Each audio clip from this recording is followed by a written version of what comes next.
structured step-by-step thought process that you can actually apply in game is paramount to success in poker. In today's session, you're going to see live play followed by a quick review, and as I play live, I'm going to attempt to show you the carrot corner backed 3-step thought process, which goes as follows. Step 1, what do I think is the case here in theory, and what is my toolkit for the spot, meaning bet sizes and lines that I can take. Step 2, what will my hand do? Will it mix? Will it take a pure action? And step 3, will I deviate from that based on pool or player tendencies? Let's get into the session.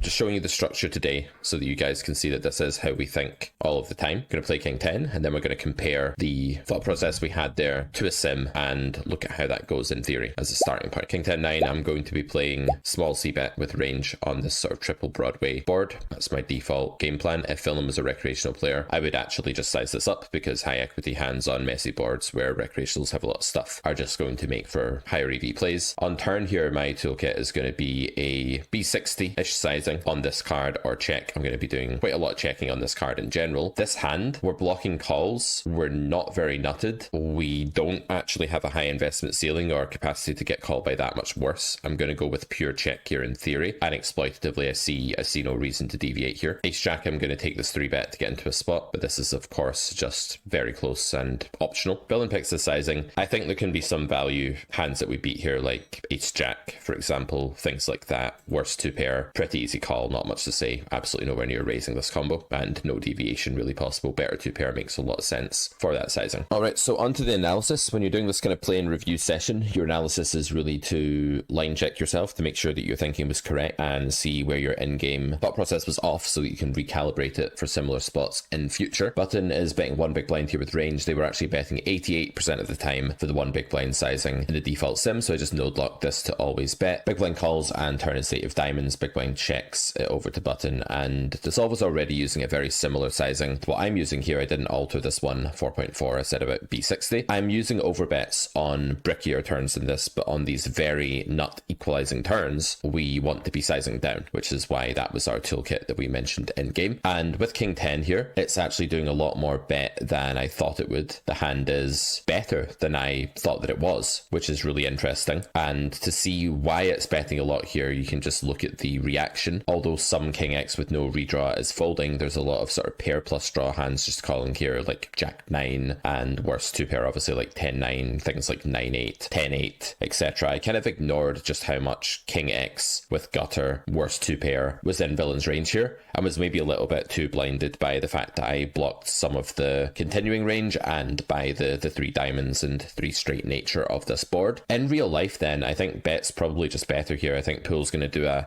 really bad job of actually bluffing river if this goes check check, so checking back and then calling the bet like we did just isn't really the way to go, I don't think. And you can generalize this to just say make thinner value bets on turn, or err on the side of pure betting your thin value bet mixes on turn when you're against a passive pool, because you're not going to get rewarded as much in the branch where you check. On the turn here, when we checked our hand, I think we underrated it. I thought it was close to pure check, and I didn't actually do what I said I was going to do and think exploitatively enough. So if I'm, it was a bit later in the session, I'm playing a bit better there, I might, if the gears are oiled, I might actually start going, hold on, this is close. Bet tends to overperform with thin value when it's close on really wet boards because they get underbluffed on river, and hopefully I would have found that. But yeah, kind of playing my C game there at the start of the session, and don't actually like my check on turn. I think it's a small mistake. On the river, I'll give villain an array of different sizes. The B40 block-ish size that they used is one of the most prevalent, and you can see here that they are indeed meant to do that with stuff like ace queen, ace jack, even ace 7 offsuit. I forgot those hands existed, but yeah, just naked ace of diamonds hands that called flop. So definitely we have a value beater against that. I don't think we're going to have the requisite equity to raise. Yeah, it's just a pure call and only a pure call.